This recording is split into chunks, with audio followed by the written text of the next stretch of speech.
Bom, quando nos albores que se falava, quando se falava já na convocação da Assembleia Nacional Constituinte, foi criada a ANAP, que foi no ano de 1983.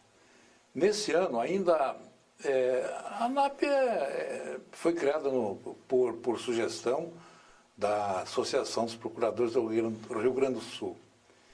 E o primeiro presidente foi Mário Bernardo Sesta, era professor da Universidade do Rio Grande. E então as coisas começaram a se encaminhar, inclusive com a participação do presidente da ANAP, nas reuniões daquela comissão dos notáveis que deu início à elaboração do anteprojeto da Constituição.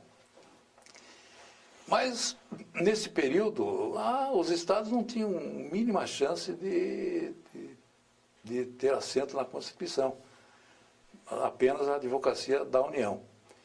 E foi aí que o tempo caminhou e tudo deu condições de se preparar para a Assembleia Nacional Constituinte, um movimento que viria a ser apoiado nada menos do que por Ulisses Guimarães, que era o presidente da Assembleia Nacional Constituinte, e apoiado também principalmente pelo Michel Temer, que era procurador do Estado de São Paulo, tinha sido procurador-geral do Estado de São Paulo, e por o Bernardo Cabral, que também era procurador do Estado do Amazonas. E o Ulisses Guimarães também era procurador do Estado de São Paulo. Então foi essa conjugação de fatores que deu início à implantação da nossa ideia dentro do texto constitucional. Por quê? Porque nesse período nós tínhamos o maior assessor jurídico que poderíamos esperar, que era José Afonso da Silva, nada menos do que o grande constitucionalista, procurador do Estado de São Paulo também. Então José Afonso tinha uma convivência muito grande conosco, e nesse período a ANAP não tinha nenhuma sala, não tinha uma sede, não tinha local de reunião.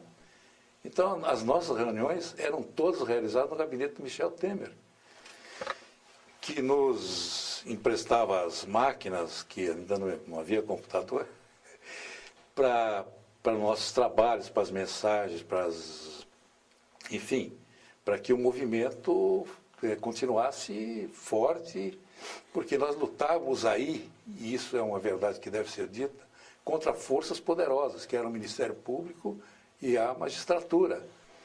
Por quê? Porque eles já tinham o assento constitucional e reforçavam mais ainda a sua posição através de uma poderosa estrutura que se servia de muitos funcionários, então eles tinham sede, tinham uma permanente presença em Brasília.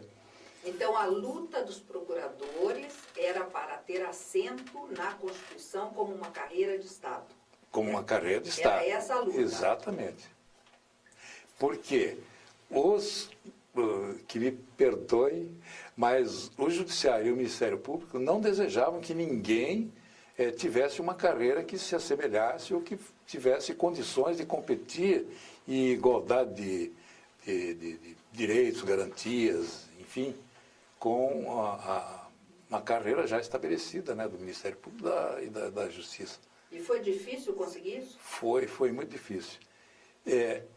Então, a primeira vitória, digamos assim, ou o primeiro embate foi no sentido de separar, né, porque o Ministério Público realmente conseguiu uma posição que, quando se olha a Constituição Federal, a gente nota que as funções essenciais da Justiça, elas estão separadas do Poder Executivo, Legislativo e Judiciário.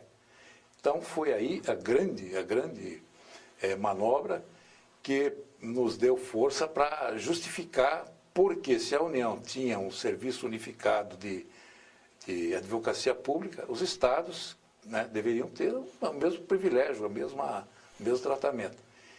Então, nesse momento que realmente, como eu disse, foi válido, foi muito forte o auxílio do professor José Afonso da Silva. Os procuradores faziam como Sísifo, eles subiam a montanha na véspera, achando que estava tudo certo, tudo assentado na Constituição, Mas na manhã seguinte, quando nós comparecíamos às reuniões da Assembleia Nacional Constituinte, que o nosso interesse estava situado na Comissão de Organização dos Poderes, que era chefiada de que era relator Mário Covas.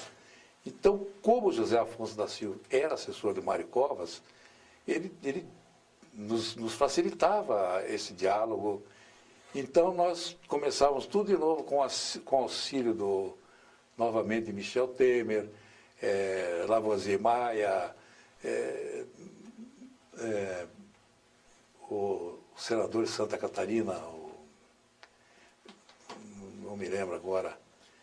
Então, vários senadores que se sensibilizaram, deputados federais que também se sensibilizaram e então eles reconstituíam de novo, né, o nosso projeto na Comissão de Constituição dos Poderes. Isso aconteceu desde o começo da Constituinte até o final. Sempre, no dia seguinte, havia uma emenda supressiva, uma emenda modificativa que procuravam alijar da Constituição a carreira dos procuradores de Estado, porque achavam... E ninguém sabia o que era procurador de Estado. Então foi necessário, como não sabe até hoje.